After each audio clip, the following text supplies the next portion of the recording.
All right, let's jump into our deep dive on South Asia today. Our listener wants to really understand this region, and they've given us a ton of resources, mostly from Wikipedia. It's a lot to cover. But we're going to hit the highlights, give them a solid overview without overwhelming them. Yeah, I mean, even figuring out what South Asia actually means can be a little tricky. Right, it's not just about drawing lines on a map. So where do we even start geographically? Well, you've got the Indian plate, that's a big part of it, and those incredible mountain ranges that come with it. The Himalayas, the Hindu Kush. The Indian subcontinent, then, that comes from the geology, right? Exactly. But South Asia is more complicated. It's kind of loaded. It often reflects, the British Indian Empire. So that colonial past still shapes how we view the region today. Oh, for sure. And you'll see in the sources there's this debate like, should Afghanistan be included? Myanmar. It really depends on who's defining it and what factors they're thinking about. But South Asia is generally preferred. It's seen as, well, more neutral, especially given the relationships between these countries, sometimes a little rocky. You got it. Okay, so now let's go way, way back in time. It's wild to think about. There's evidence of settled life in the Indus River Basin, like 9,000 years ago. That eventually led to the Indus Valley civilization. That's right. One of the earliest civilizations in the world. I mean, they had these incredibly organized cities, advanced drainage systems, even a writing system. Crazy to imagine, right? What? Bustling cities thousands of years ago, just as sophisticated as ancient Egypt or Mesopotamia. Absolutely. Then we have the Vedic period. We're talking roughly 1900 to 500 BCE. This is when the Indo-Aryan people came to the region, and their languages and beliefs had this huge impact, even today. This is where we see the foundation for Hinduism as we know it, right? Wow. Those Vedic texts, like the Rig Veda, give us these glimpses into their rituals, their ideas about the universe. It's fascinating how those ancient texts still have an impact today. And as we move through history, there's this constant flow of different cultures and beliefs interacting. Buddhism and Jainism, for example, they come about during a time of change. And Buddhism even spreads beyond South Asia. Mm-hmm. And the region was also influenced by forces from outside. Alexander the Great's campaigns in the 4th century BCE left a mark, and then the Maurya Empire, they united a huge chunk of South Asia. That's right. It's like this historical tapestry with all these threads representing different events and influences. I like that, a tapestry. Then in the 8th century CE, Islam arrives, brought by Arab traders and then conquering armies. Yeah. It must have completely changed the region. Oh, completely. It reshaped the political and religious landscape. Yeah. You see the rise of the Delhi Sultanate, this Muslim dynasty ruling a big chunk of South Asia for centuries. And then, of course, you have the Mughals. Yeah. The Taj Mahal, that's got to be their most famous legacy. Just an incredible masterpiece of architecture. Oh, absolutely. But what else should we know about this era? Well, the Mughal era, it started in the 16th century, and it was this period of really remarkable cultural fusion. You've got Persian and Indian artistic traditions coming together, unique architecture, incredible miniature paintings. Even the food was influenced. It's a period that people often romanticize. But we have to remember, it wasn't all beautiful buildings and art. There were times of religious persecution, especially under certain rulers. Yeah, that's true. And then we have to talk about the arrival of those European traders. The Portuguese first, and then, of course, the British. Slowly, they took control, and by the 19th century, it was British rule. Mm-hmm. That colonial period has had such a lasting impact, both positive and negative. New technologies and administrative systems, but also exploitation of resources, the suppression of local industries. It's a tough legacy that still affects the region. No doubt about it. And speaking of legacies, we can't talk about South Asia without mentioning the partition of India in 1947.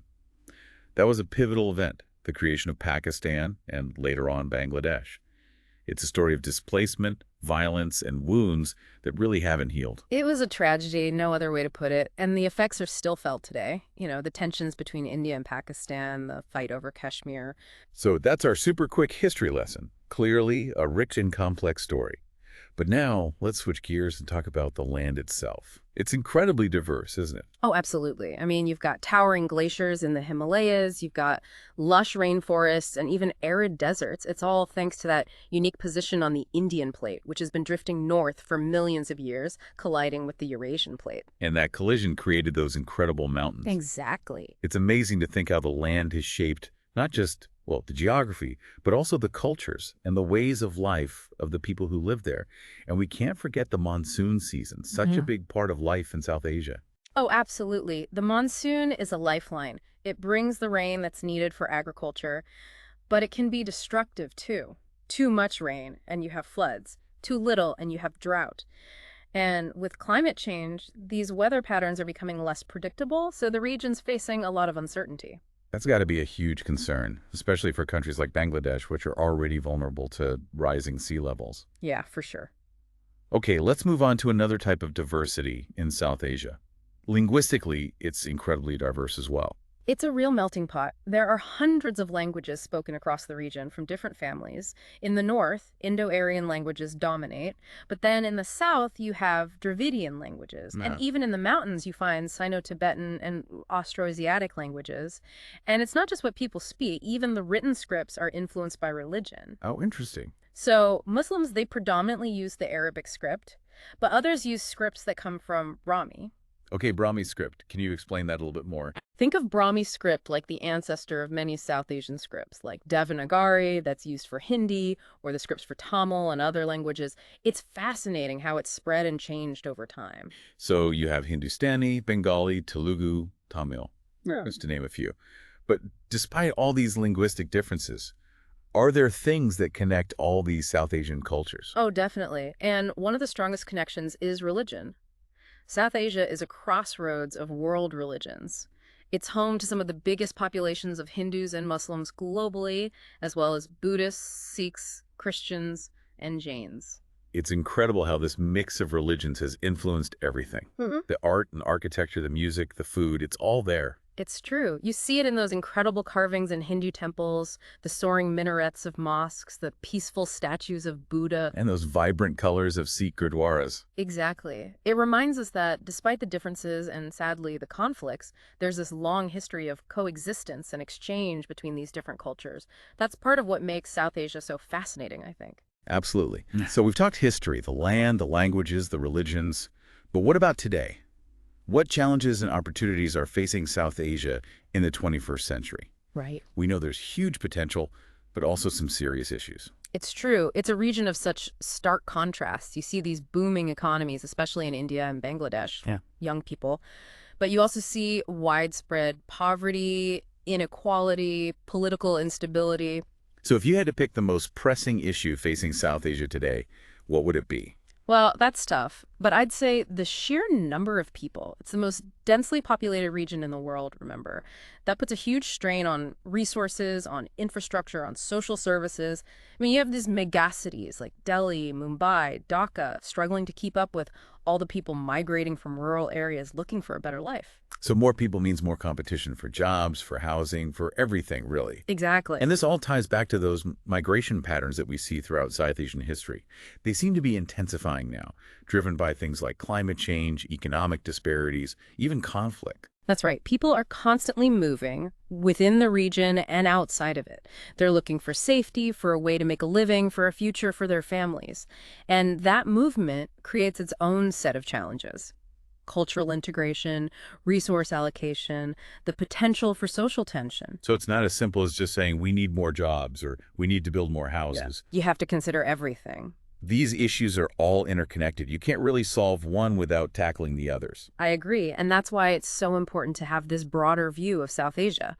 To really understand its complexities, its challenges, its potential, you have to see how all the pieces fit together. I think that's a great place to pause for now. We've covered a lot of ground. We have. You're absolutely right. And I think one of the most complicated pieces of this whole puzzle is the economic landscape. We know India is the economic powerhouse, but I'm curious about the other countries. Yeah, that's a good point. We hear so much about, India's booming tech sector, but we have to remember that's just one piece of the puzzle. What about the economic realities for other South Asian countries? Well, you're right. India does dominate. It makes up almost 80% of the South Asian economy. And they've seen incredible growth driven by tech, a rising middle class, some government initiatives. But that growth isn't always evenly spread. You still have pockets of extreme poverty, particularly in rural areas. And there's a huge gap between the rich and the poor, even within different states. So even within India, you see this contrast between those who have and those who don't. Is that something that we see across the region? Oh, absolutely. Look at Bangladesh, for example. They've made some really impressive progress in terms of economic development, getting people out of poverty, but they Hmm. still have big challenges, especially for women and for certain groups that have been marginalized. It seems like a lot of economists would argue that this rapid economic growth, like what we've seen in India, will eventually benefit everyone. It's that idea that, a rising tide lifts all boats. Yeah. What are your thoughts on that? It's complicated. I mean, yes, growth is essential, but it doesn't always trickle down to everyone automatically. You need policies in place, social safety nets, things like that, to make sure that the benefits are shared more fairly. Otherwise, that gap between rich and poor, it could actually get wider, and that can lead to social unrest, instability. So it's not just about growing the pie, it's about making sure everyone gets a slice. Exactly. And speaking of making sure everyone benefits, we have to talk about education. That's a crucial piece of this, breaking that cycle of poverty, empowering people to build a better future for themselves. Absolutely. But it seems like, from what we've talked about, there are some real hurdles to accessing quality education in South Asia. There are. Millions of children, especially girls, still aren't in school. And even the kids who do attend school, they often face overcrowded classrooms, teachers who aren't properly trained, a lack of basic resources. It sounds like it makes it really hard to break that cycle of poverty that we're talking about. It can, yeah. If kids aren't given the knowledge, the skills they need to really thrive in today's world, they're less likely to find good jobs, to get out of poverty. It's a loss for them, and it's a loss for the entire region. So where do we even begin? If you could give one piece of advice to policymakers on how to address this issue, what would it be? Invest in quality education for everyone and start early. Early childhood development is key. That means not just building more schools, but also training teachers, coming up with engaging curricula, creating learning environments that are safe and inclusive. It's about giving kids a real chance to reach their full potential. Yeah, it makes sense. Investing in children is investing in the future. Exactly. And right alongside education, we can't forget about healthcare. A healthy population is essential for any country to develop. But, as we've seen, healthcare systems in South Asia face their own unique set of challenges. Right, we talked about the difficulties with eradicating polio in certain areas, how militant opposition has made it harder. It's a reminder that, these social and political factors can have a huge impact on people's health. Oh, absolutely. And beyond those very specific examples, access to good quality healthcare, it remains a big issue in a lot of the region. And it's not just about having enough hospitals or clinics, although that's important too. You also need to have trained healthcare workers. You need to make sure people can get the medicines they need. And you need to address those social and cultural factors that sometimes prevent people from seeking out the care they need. So it's not as simple as just creating a one-size-fits-all approach to healthcare. You're saying that won't work in South Asia. Right. The systems need to be tailored. You have to think about the needs of each community, what their realities are. And remember, health isn't just about treating diseases. It's about creating an environment where people can live healthy lives. And that means tackling things like poverty, sanitation, access to clean water. There's that holistic view again. We can't look at these things in isolation. They're all connected. Exactly. And speaking of systems, we've talked about many different types of government in South Asia. You've got democracies, monarchies, Islamic republics. It's pretty fascinating how those systems influence people's lives. Let's dive into the politics a bit. We always hear about India being, the world's largest democracy. I'm curious what that actually means for people on the ground. How well does democracy actually function in a country that's so vast, so diverse? It really is remarkable that democracy has taken hold and thrived in India. It's a huge country, and it's so complex. It speaks to the strength of their institutions, the people's commitment to self-governance, but it's not without its challenges, of course. I can imagine. You've got over 1 billion people, hundreds of languages, a huge spectrum of religions, different socioeconomic backgrounds. Just managing all of that democratically can't be easy. It's a monumental task. And then you have the issues of poverty, inequality, corruption. Those can really erode trust in the system, and they can create instability. We also have to talk about the rise of Hindu nationalism in India.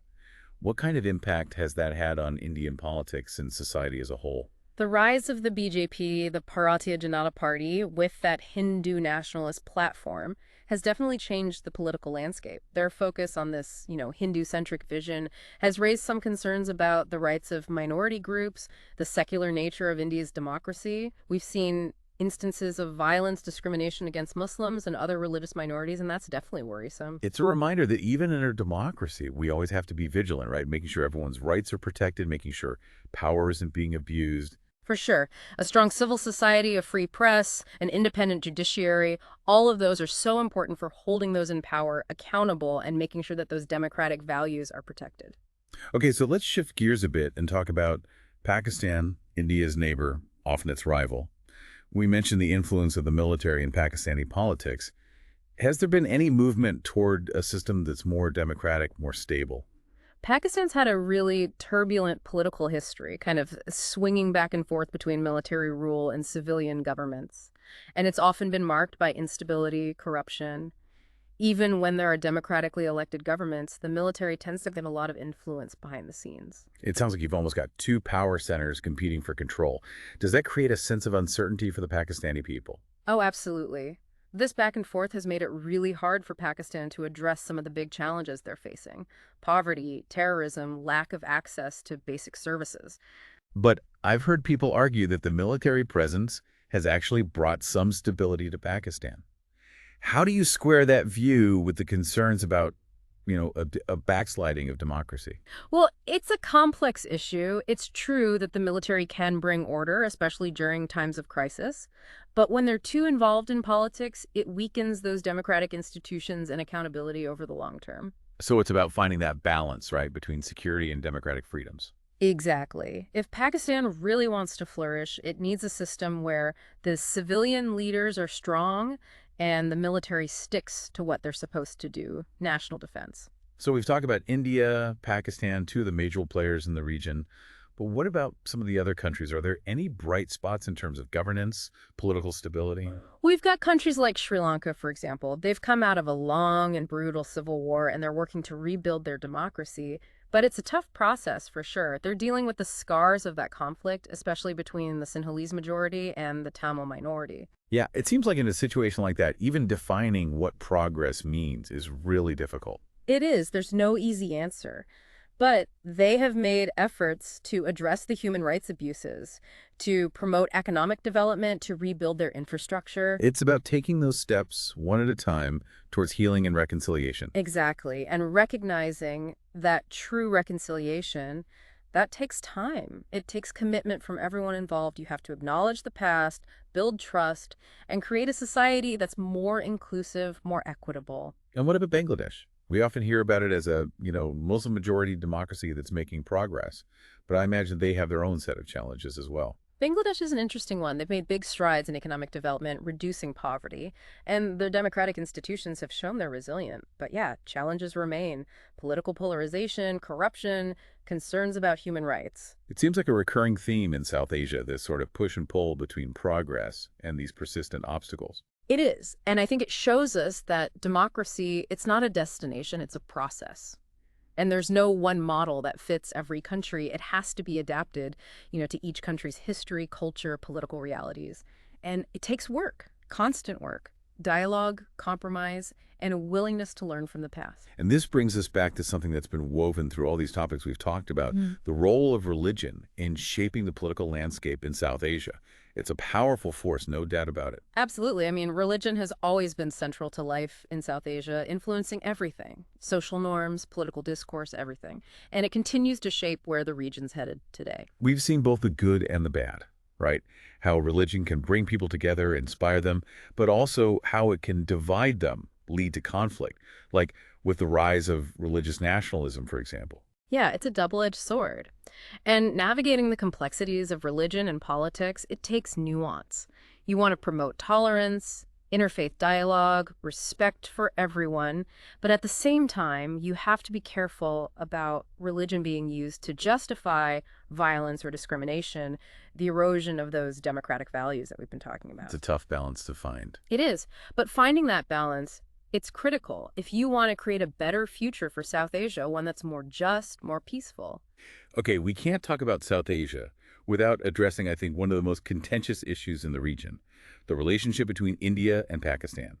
It's a relationship that's weighed down by history, by conflict, and of course that seemingly impossible dispute over Kashmir. Yeah, the India-Pakistan relationship is one of the most complex, most strained in the world. The legacy of partition, the trauma of the displacement and violence that happened, this deep mistrust, it's all fueled decades of conflict. And Kashmir, it's like this open wound. It always seems to threaten the stability of the entire region.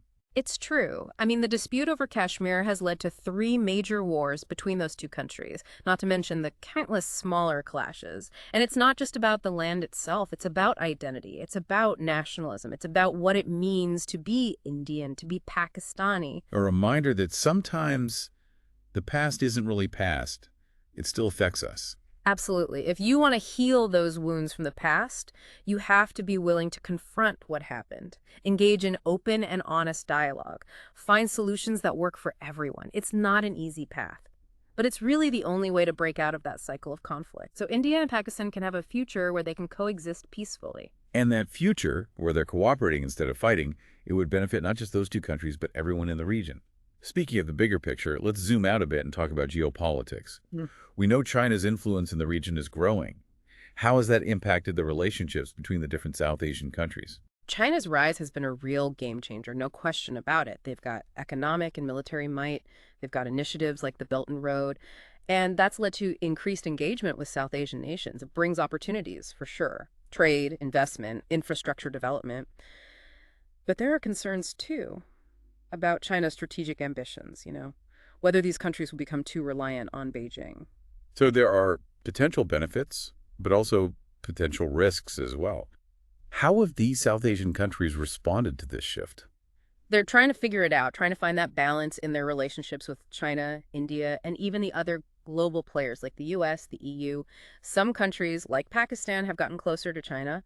They see it as a way to, balance out India's influence. Others, like India itself, they're wary of China's growing presence. So they're strengthening their own partnerships as a way to kind of hedge their It bets. sounds like a really complex dance, each country trying to protect its own interests while also looking for opportunities to grow and develop. Exactly. And it shows us that South Asia is not on the sidelines anymore. It's at the center of things now.